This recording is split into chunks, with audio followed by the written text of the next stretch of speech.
In modern football, success isn't built by one person. It's built by structure, by coaching, by detail. And often, the most important figures are the ones you don't see.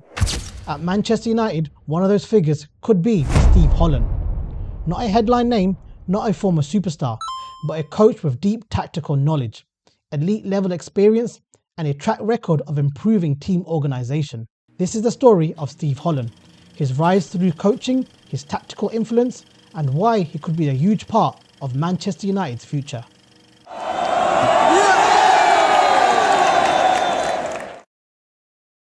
Unlike many coaches, Holland didn't transition from a high-profile playing career. His pathway was built through coaching, education and development. He began working in youth systems, focusing on player development, positional understanding, technical fundamentals and game intelligence.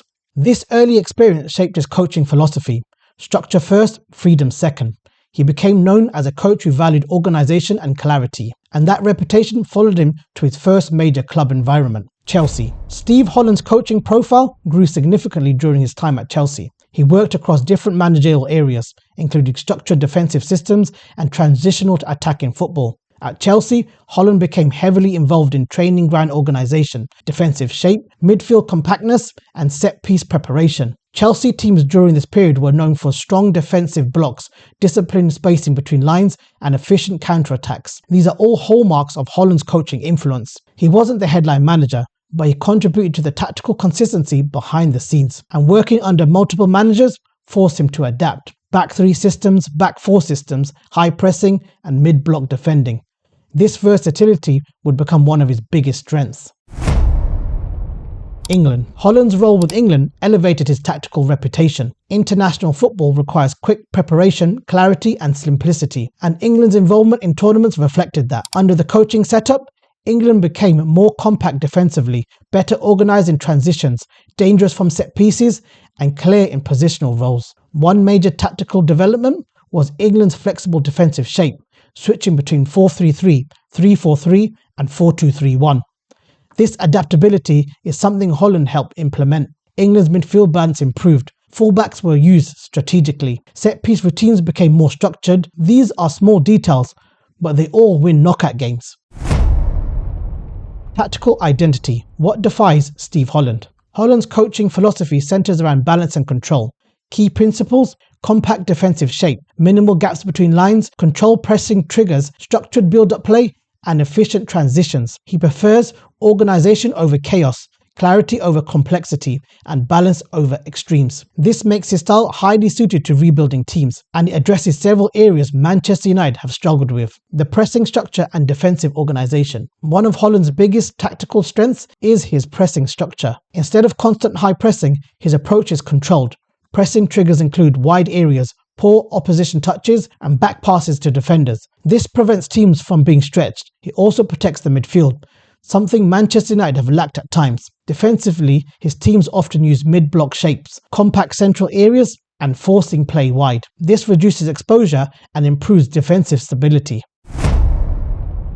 Build-up play and midfield control. Steve Holland values structured build-up from the back. Centre-back split, midfields drop to receive, full-backs provide width. This creates passing triangles and reduces risks. His teams rarely rely on long balls and chaotic transitions. Instead, they aim for controlled progression.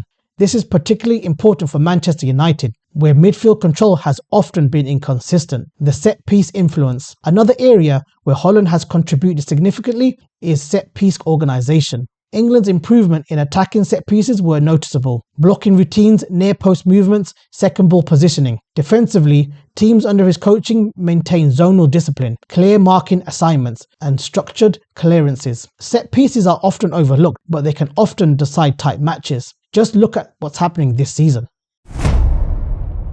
Why this fits Manchester United. Manchester United need tactical stability. They struggle with defensive transition, midfield spacing, game control, and consistency. Holland's coaching strengths directly address these issues. He wouldn't overhaul everything, he would refine, structure the shape, clarify roles, and improve organisation. These incremental improvements build long-term success. So the importance of a strong coaching structure?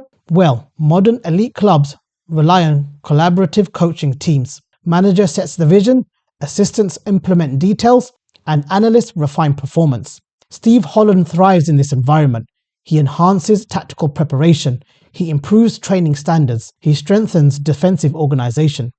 This makes him a valuable long-term asset. The future role? Well, Holland may not be the headline appointment, but he could be one of the most important figures behind the scenes. A tactical organiser, a structural thinker, a coach who builds foundations. And in rebuilding Manchester United, those foundations matter more than ever. So is he the quiet architect? Hopefully. Football often celebrates managers, but trophies are built on structure, on training ground work, on tactical clarity and organisation. Steve Holland represents that quiet influence, detailed, calm, tactically intelligent. As Manchester United look to rebuild, the future won't depend on one name, it will depend on a structure behind it. And Steve Holland could be a huge part in making that structure work.